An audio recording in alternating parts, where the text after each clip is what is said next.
DGP Shivadhar Reddy సమక్షంలో లొంగిపోయారు Maoist party అగ్రనేత బండి ప్రకాష్. 45 ఏళ్లుగా సిపిఐ మావోయిస్టు పార్టీలో ఉంటున్నారు బండి ప్రకాష్. పార్టీలో వివిధ స్థాయిల్లో పనిచేశారు. అయితే operation Kagar, party supreme commander Nambala మరణం తర్వాత మావోయిస్టు పార్టీ 2 వర్గాలుగా చీలిపోయింది. Maoist party central committee, polit bureau మెంబర్ల Mallojula Venugopal alias Abhay, central committee member Asanna alias Satish ఆయుధాలు వీడి జనజీవన స్రవంతిలో కలవాలని నిర్ణయం తీసుకున్నారు. ఈ క్రమంలో మల్లోజుల, ఆసన్న గన్ డౌన్ చేసి పోలీసుల ఎదుట లొంగిపోయారు. మరో వర్గం మాత్రం ఆయుధాలు వీడే ప్రసక్తే లేదని ప్రకటించింది. కానీ మరికొంతమంది మావోయిస్టులు జనంలోకి వచ్చే అవకాశం కనిపిస్తోంది. నేటి మావోయిస్టు కీలక నేత లొంగుబాటుకు సంబంధించిన డీటెయిల్స్ న్యూస్ రూమ్ నుంచి ధనరాజ్ అప్డేట్స్ అందిస్తారు. ధనరాజ్, ఏంటి వివరాలు మావోయిస్టు పార్టీకి సంబంధించి? చంద్రిక, మావోయిస్టు పార్టీకి వరుస ఎదురు దెబ్బలు తగులుతూనే ఉన్నాయి. మనం చూస్తున్నాం, ఓవైపున చూసినట్టయితే మావోయిస్టులో అంతర్గతమైనటువంటి చర్చ కొనసాగింది. ఓవైపున ఆయుధాలను వీడి పోలీసుల ఎదుట లొంగిపోయేందుకు సంసిద్ధమైనటువంటి క్రమంలో ఇక వరుసగా చూసినట్టయితే మావోయిస్టు పార్టీ కేంద్ర కమిటీలో కీలకంగా వ్యవహరించినటువంటి లీడర్లు ఓవైపున చూసినట్టయితే మనము ఇప్పటికే ఆశన్నతో పాటుగాను వేణుగోపాలరావు వాళ్ళిద్దరు కూడా వాళ్ళ దళాలతోటి కూడా లొంగిపోయారు. మరోవైపున చూసినట్టయితే దీన్ని వ్యతిరేకిస్తూ ఓవైపున హిడ్మా కావచ్చు, తిప్పరి తిరుపతి కూడా వ్యతిరేకించారు.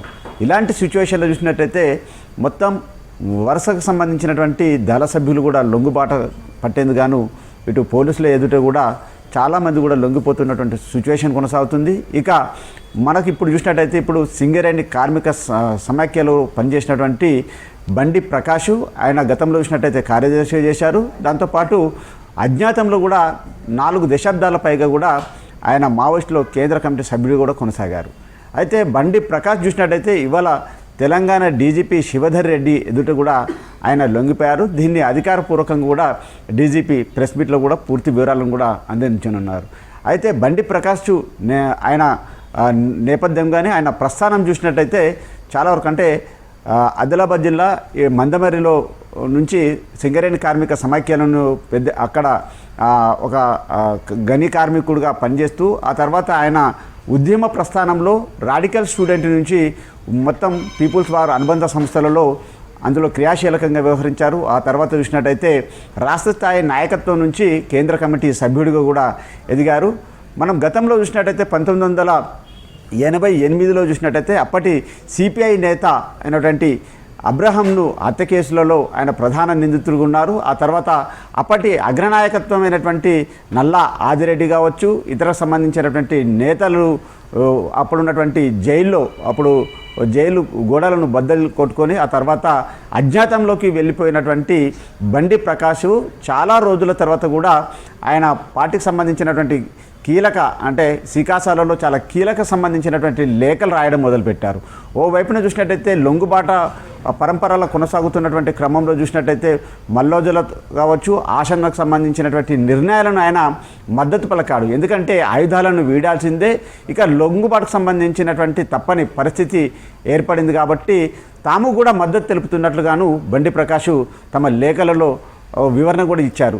ఇలాంటి పరిస్థితులలో ఇక ఓవైపున ఆపరేషన్ కగారు చూసినట్టయితే కూడా మార్చి 26కు సంబంధించి మొత్తం డెడ్ ఎండ్ సంబంధించి 2026లోగా కూడా పూర్తిగా ఆపరేషన్ కగారు తోటి కూడా మొత్తం పోలీసు బలగాలన్నీ కూడా నక్సల్స్ను అంతమొందిస్తామని కూడా ఓవైపున కేంద్ర హోంశాఖ మంత్రి అమిత్ షా చెప్పడం, మరోవైపున బలగాలంతా కూడా దండకారాన్ని చుట్టుముట్టి పారామిలిటరీ బలగాలంతా కూడా ఆపరేషన్ కొనసాగుతున్నటువంటి క్రమంలో ఇక అక్కడ మనుగడ కొనసాగించలేము, తప్పని పరిస్థితులలో అనివార్యమైంది. ఇక లొంగుబాట్లు అనేది కూడా ఒక అందరూ మావోయిస్టు సంబంధించినటువంటి ఒక సెక్టార్ సంబంధించినటువంటి కేంద్ర కమిటీ నాయకత్వము మొత్తం లొంగుబాటల పరంపరకు సంబంధించినటువంటి చర్యలను ప్రోత్సహిస్తుంది. మరోవైపున కూడా తిప్పరి తిరుపతి కావచ్చు, హిడ్మా లాంటి నేతలు మాత్రం వ్యతిరేకిస్తున్నటువంటి క్రమంలో సికాసాలో ఉన్నటువంటి బండి ప్రకాష్ చాలా వరకు ఆయన ఉద్యమ ప్రస్థానంలో చూసినట్టయితే 45 ఏళ్ల పాటు కూడా ఉద్యమంలో కీలకంగా వ్యవహరించడం జరిగింది.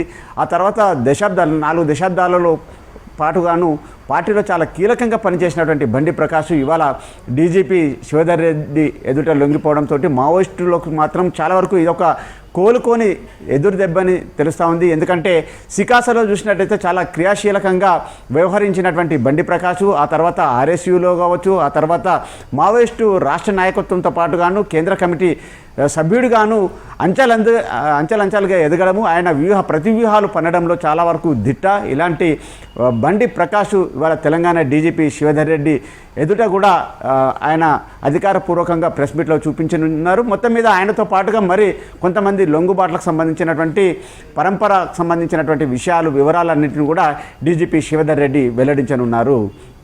చంద్రిక.